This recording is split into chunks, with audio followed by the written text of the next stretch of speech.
Okay, चलिए। जय हिंद। अमाया online classes में आपका स्वागत है। आज हम बिहार पुलिस के लिए, सिपाही के लिए समथिंग कुछ क्वेश्चन लेके आए हैं। लगभग 25 से 50 सवाल हैं और इसको देखना है। यहाँ से बहुत सारे सवाल आपके एग्जाम में आते हैं और ये मैट्रिक के क्लासेस से लिया गया है। बिहार बोर्ड की जो मैट्रिक की किताबें होती है BTC, वहाँ से लिया गया है। इकोनॉमिक्स है, हिस्ट्री है, पॉलिटी है। तो इसको एक बार देखिए और वीडियो अच्छा लगेगा तो लाइक और शेयर कीजिएगा। पहला जैसे सवाल है कि जहां उत्पादनों के साधनों का स्वामित्व निजी व्यक्तियों के हाथों में होता है उसे क्या बोला जाता है। यानी जहां पर उत्पादन यानी प्रोडक्शन के साधनों का स्वामित्व यानी मालिकाना हक जो होता है वो किसी निजी व्यक्ति के हाथों में होता है, उसे क्या कहा जाता है। कौन सी व्यवस्था कही जाती है, कौन सी अर्थव्यवस्था कही जाती है। या उसको मिश्रित अर्थव्यवस्था कही जाती है, या फिर उसको समाजवादी अर्थव्यवस्था कही जाती है, या फिर उसको पूंजीवादी अर्थव्यवस्था कही जाती है। ये तीनों का डिफाइन अलग अलग है, लेकिन इस प्रश्न का जो आंसर हो जाएगा वो हो जाएगा पूंजीवादी अर्थव्यवस्था। देखिए, मान लीजिए ये हमारी कोचिंग है, ये हमारी चैनल है, ये हमारी संस्थान है, इस पे मेरा खुद का अधिकार है। तो वैसा व्यवसाय जिस पे किसी व्यक्ति का स्वयं का निजी स्वामित्व हो, खुद उस व्यक्ति का अधिकार हो, उसी को बोला जाता है पूंजीवादी अर्थव्यवस्था। और अर्थव्यवस्था के 3 पार्ट है, एक पूंजीवादी, फिर समाजवादी और मिश्रित। तो विश्व के कुछ ऐसे देश हैं जैसे चीन है, क्यूबा है, इस देश में समाजवादी व्यवस्था है। और समाजवादी व्यवस्था का अर्थ क्या होता है कि वहां पे सरकार के अधीन काम की जाती है, वहां की अर्थव्यवस्था पूरी सरकार पर डिपेंडेंट है। दूसरा है अमेरिका है, जापान है, ऑस्ट्रेलिया है, यहाँ पे पूंजीवादी अर्थव्यवस्था है। और अपना भारत की बात कही जाए तो भारत में किस प्रकार की व्यवस्था है, तो मिश्रित अर्थव्यवस्था है। यानी पूंजीवादी और समाजवादी दोनों का मिश्रण है, मिश्रित अर्थव्यवस्था है। एक लाइन और याद रखना है कि भारत में मिश्रित अर्थव्यवस्था होगी, इसकी बात किसने कही थी, तो इसकी बात कहे थे पंडित जवाहरलाल नेहरू। ये भी आपको याद रखना है कि भारत में मिश्रित अर्थव्यवस्था होगी, इसकी बात पंडित जवाहरलाल नेहरू ने किया था। 2 नंबर सवाल देखते हैं बाबू। 2 नंबर सवाल है कि योजना आयोग का गठन कब हुआ था। ये तो बहुत मस्ट VVI सवाल है, कई बार आपको एग्जाम में आया हुआ है कि योजना आयोग का गठन कब हुआ है। 15 अप्रैल 1950 को हुआ है, 15 मार्च 1950 को हुआ है, या फिर बाबू 15 मई 1950 को हुआ है। तो इस प्रश्न का जो आंसर हो जाएगा वो हो जाएगा 15 मार्च 1950 ईस्वी को। यहां से तो बहुत सारे सवाल बनेंगे। योजना आयोग को कब समाप्त किया गया, योजना आयोग को समाप्त करके कौन सा आयोग बनाया गया। तो याद, ये आप पढ़ रहे हैं, सब जान रहे हैं। योजना आयोग की जगह पे कौन सा आयोग बनाया गया, नीति आयोग बनाया गया, ये आप जानते हैं। नीति आयोग के अध्यक्ष कौन होते हैं, तो नीति आयोग के अध्यक्ष जो होते हैं वो देश के प्रधानमंत्री होते हैं। जो भी देश के प्रधानमंत्री होंगे वही नीति आयोग के बाबू अध्यक्ष होंगे। और इससे संबंधित 2 सवाल यहाँ पे उसको देखेंगे। लिखा हुआ है कि राष्ट्रीय विकास परिषद का गठन कब हुआ है। मोस्ट VVI सवाल है कि राष्ट्रीय विकास परिषद का गठन कब हुआ है। तो राष्ट्रीय विकास परिषद का गठन हुआ है 6 अगस्त 1952 ईस्वी को। अब इसका काम क्या है बाबू, राष्ट्रीय विकास परिषद का काम क्या है, तो इसका काम था कि जो ये 5 वर्षीय योजना आई थी ना, तो वो 5 वर्षीय योजना को राज्यों के साथ तालमेल बनाने के लिए राष्ट्रीय विकास परिषद आया था। और इसके भी अध्यक्ष देश के प्रधानमंत्री ही होते हैं। इसका गठन कब हुआ है, तो 6 अगस्त 1952 ईस्वी को हुआ है। एक और सवाल यहाँ पे है, UNDP का गठन कब हुआ है। UNDP का पूरा नाम है united nation of development programme, और इसका गठन हुआ है 22 नवंबर 1965 ईस्वी को। याद रखिएगा, ये सवाल भी आप जान गए कि इसका आंसर क्या हो गया। 2 नया सवाल जान गए और बहुत सारे सवाल आप सुन ही रहे हैं। आगे बढ़ते हैं बाबू, क्योंकि वीडियो ज़्यादा देर का बनेगा नहीं, कम समय में अत्यधिक बनाना है। अगला सवाल है, लिखा हुआ है कि किस आम चुनाव में गरीबी हटाओ का नारा दिया गया।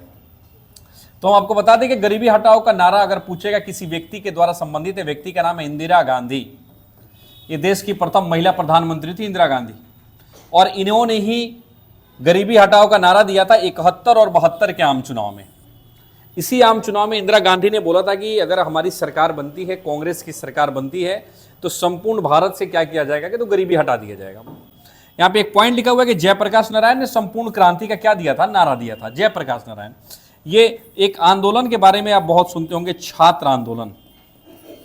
और छात्र आंदोलन का संबंध किस राज्य से है बाबू, तो छात्र आंदोलन का संबंध है बिहार राज्य से। तो वही जयप्रकाश नारायण ने भारत में बोला था कि ये भारत की जो आज़ादी है, ये अभी पूर्ण रूप से आज़ादी नहीं मिली है। यहाँ की जो भ्रष्टाचार नीतियां हैं राजनेताओं के द्वारा, इसको समाप्त करना है। और इसी को देखते हुए संपूर्ण क्रांति का नारा जयप्रकाश नारायण के द्वारा दिया गया था। एक छोटा सा पॉइंट इसमें है कि 25 जून 1975 को लगी आपातकाल कितने दिनों तक थी, तो 18 महीनों की थी।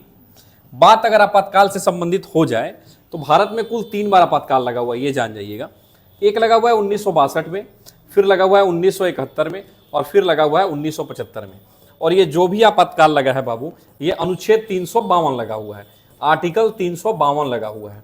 तो वहीं भारत में जो 1975 में आपातकाल लगी हुई थी, वह आपातकाल कितने दिनों तक चली थी? तो 18 महीनों तक चली थी।